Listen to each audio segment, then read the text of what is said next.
Episode 2. How many parties should we have? National parties and state parties. More than 750 parties are registered with the Election Commission of India, but not all these parties are serious contenders in the elections. Usually, only a handful of parties are effectively in the race to win elections and form the government. One party system. In some countries, only one party is allowed to control and run the government. These are called one party systems. Example, China. Two party system. In some countries, power usually changes between two main parties. Several other parties may exist, contest elections, and win a few seats in the national legislatures, but only the two main parties have a serious chance of winning majority of seats to form government. Such a party system is called two-party system. The USA and the UK are examples of two-party system. Multi-party system. If several parties compete for power and more than two parties have a reasonable chance of coming to power, either on their own strength or in alliance with others, we call it a multi-party system. Thus in India, we have a multi-party system. When several parties in a multi-party system join hands for the purpose of contesting elections and winning power, it is called an alliance or a front or a coalition. For example, in India, there were three such major alliances in 2004 parliamentary elections: the National Democratic Alliance or the NDA, the United Progressive Alliance or the UPA, and the Left Front. The multi-party system often appears very messy and leads to political instability. At the same time, this system allows a variety of interests and opinions to enjoy political representation. National parties. There are some countrywide parties which are called national parties. These parties have their units in different states.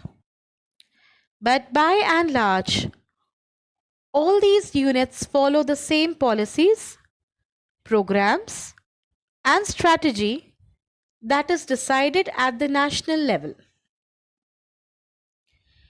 Every party in the country has to register with the Election Commission. While the Commission treats all parties equally, it offers some special facilities to large and established parties. These parties are given a unique symbol. Only the official candidates of that party can use that election symbol.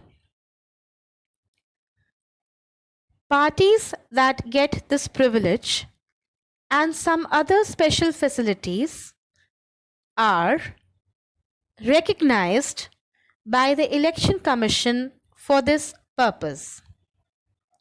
That is why these parties are called recognized political parties.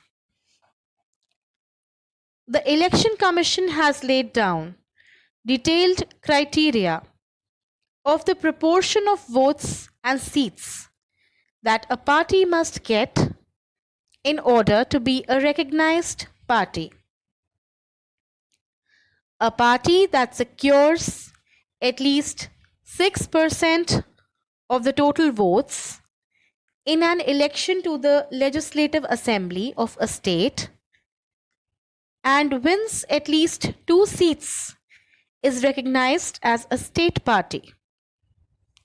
A party that secures at least 6% of the total votes in Lok Sabha elections or assembly elections in 4 states and wins at least 4 seats in the Lok Sabha is recognized as a national party. According to this classification, there were 7 recognized national parties in our country in 2017.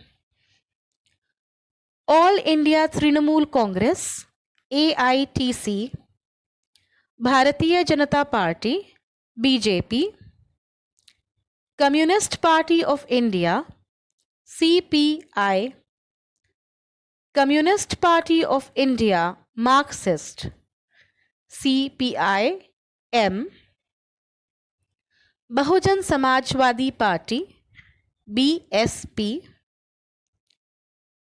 Indian National Congress, INC, Nationalist Congress Party, NCP, state parties.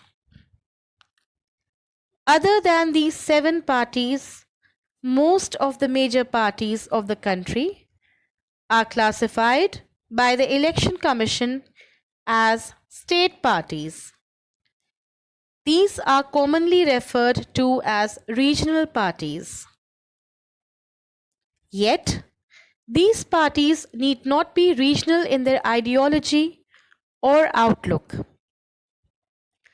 Some of these parties are all India parties that happen to have succeeded only in some states.